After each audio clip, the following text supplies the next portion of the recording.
let's start with Zachariah Tiemens, who again is just back in 17 upvotes. The next closest one is 10, I think. So let's see what he says here. How is it possible for straight, white, and or male people to effectively defend and fight back against identity politics without digging in and embracing their own identity? It's actually a very good question. I thought you were going to tell me could you do that without being called a racist? And the answer to that particular question is you can't. You cannot defend white Christian values or history without being called a racist, so just get used to it.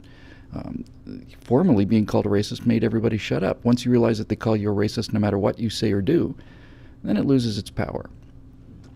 Let me look at that question here. Well, look, Zach, it's the difference between the rational and the irrational. It's the difference between the sane and the insane. You can defend. It's kind of silly to say white achievements, but let's call it what it is in the context of your question, and male achievements and straight achievements. I mean, you can defend them by telling the truth. Virtually everything that's happened in the history of this country was done by straight white males. That doesn't mean that they're the only players in it, and it doesn't mean they're solely responsible for it. But when you think about things like the design of the Empire State Building, let's say, or the construction of the Hoover Dam, or virtually anything really was a result of straight white males. Now, here's where you have to draw the line. First of all, you have to understand that while many of these things have names attached to them, and those names are attached to primarily straight white males, doesn't mean that other people didn't have a part in it. It wasn't just straight white males that built Hoover Dam or Brooklyn Bridge or anything like that, or the railroads, for example, constructed largely out of Chinese labor and so on. So number one, by just citing the historical record, you're not excluding anybody. You also have to recognize that for a great deal of our history, blacks were excluded from participating, and so were women, and that's an absolutely true statement. There's nothing. You're kind of insane if you deny that. But to say that blacks and women are being excluded today is absurd. If anybody's being excluded today, it's because of it's straight white males, and the reason they're being excluded is because of the identity politics of the progressives. And they say that the people are that somebody. I saw some student somewhere saying that basically I owed her reparations. I owed her for something that happened to her great-great-great-great-great-great-great-grandfather. She wasn't a slave, and her parents weren't slaves, and their parents weren't slaves, and their parents weren't slaves, and their parents weren't slaves, and their parents weren't slaves. And what's especially interesting about that is that my parents weren't slaveholders, and I'm not a slaveholder, and my grandparents weren't slaveholders, and my great-grandparents, and none of them were. As a matter of fact, we didn't even get on the scene until 1915 for the Whittle clan here, and slavery was well over by then, but it doesn't matter, because even if you're directly descended from a slave-holding family, even if it was your father, it's not you, and the sins of the son are different. You are not responsible for people's behavior before you arrived on the scene.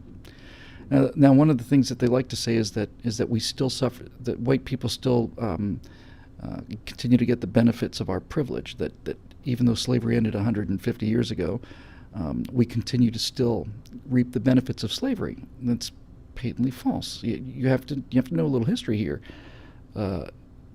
Sometimes you'll go so far as to say that you'll hear people say that black people built America essentially while white people just sat on the porch, sipping on a mint julep.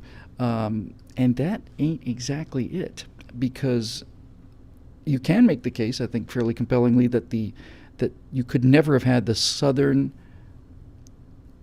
antebellum pre-Civil War Southern plantation system was in fact based on black labor, black slave labor. There's no question about that. And there's no question that those gigantic, beautiful Southern mansions were the result of black slave labor. That's absolutely true. But what's also absolutely true is that virtually all of that burned down during the Civil War, and that after the Civil War, there was no slave plantation culture anymore because it just simply couldn't exist legally because of Republicans, by the way.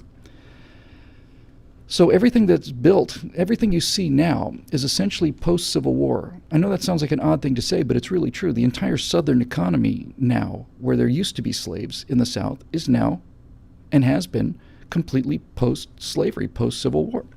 there's virtually nothing of the South that was built by slavery that still exists. It's absolutely true that black people contributed to a great deal of construction and we contribute everything, needless to say, music and all of it. It's a ridiculous thing to have to even say it. But the idea that we're still coasting on work that was done by field hands, in 1863 is ridiculous. It's absolutely ridiculous.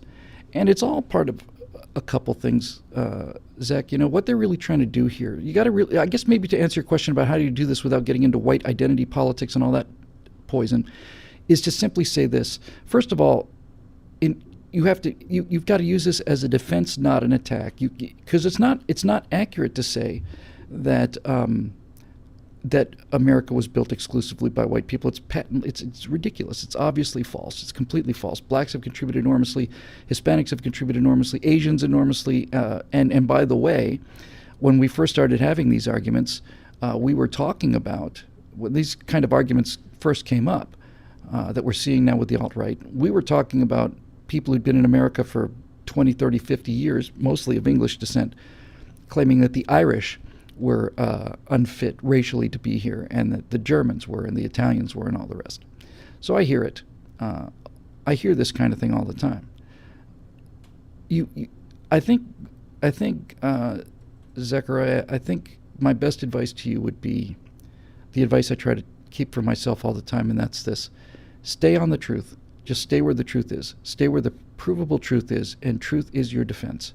So if you hear something that's not true, this reparations argument I just gave, for example, then fight it with the truth. However, if you hear people speculating on things that either haven't happened or never did happen, you got to call those too. You just can't go. I am utterly convinced. See, this is the hair that we have to kind of split here, because I'm convinced of this. We have to stop. This actually helps quite a bit. I just kind of had an insight on this.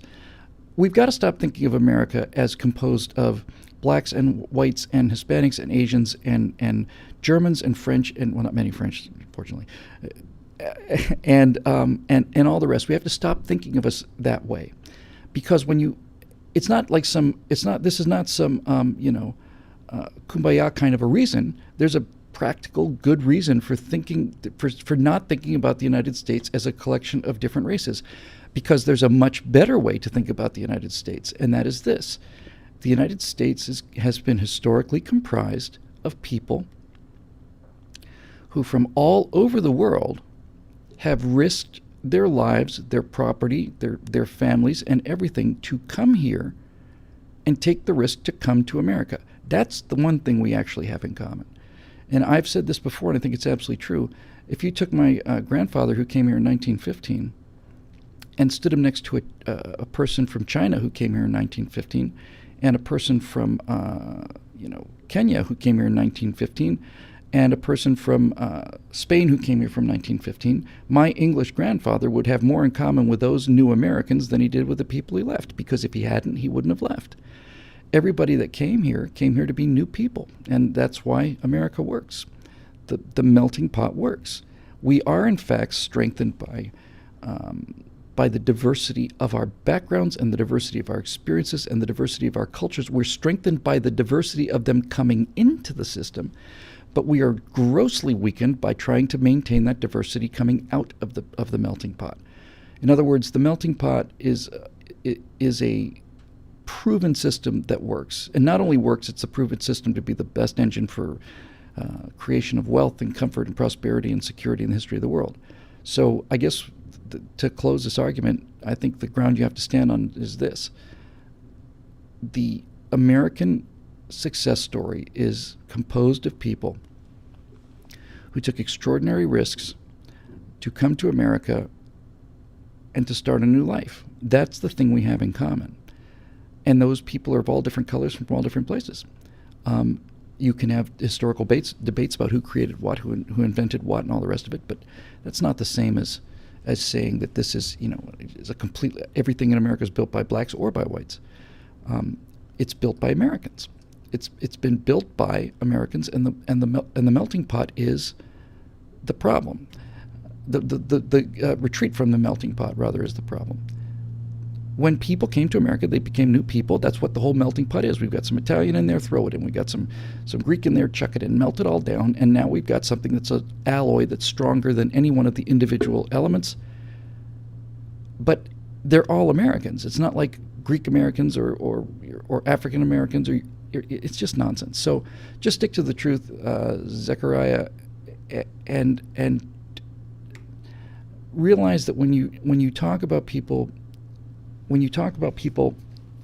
who make arguments completely on the basis of race, even though there may in fact be a fair amount of evidence for racial differences, that is not how we work here, and it's not what the country was based upon. The country is based upon individualism, and individuals of every race and religion and nationality have come here for the same reason, because they had the guts and the courage and, at least historically, the sense of hard work to start a new life and become new people. The melting pot takes in Greeks and Italians and Germans and Lithuanians and Chinese and all the rest. And it doesn't produce Lithuanian Americans or Chinese Americans. It produces new people. It produces people who are new. They're new people.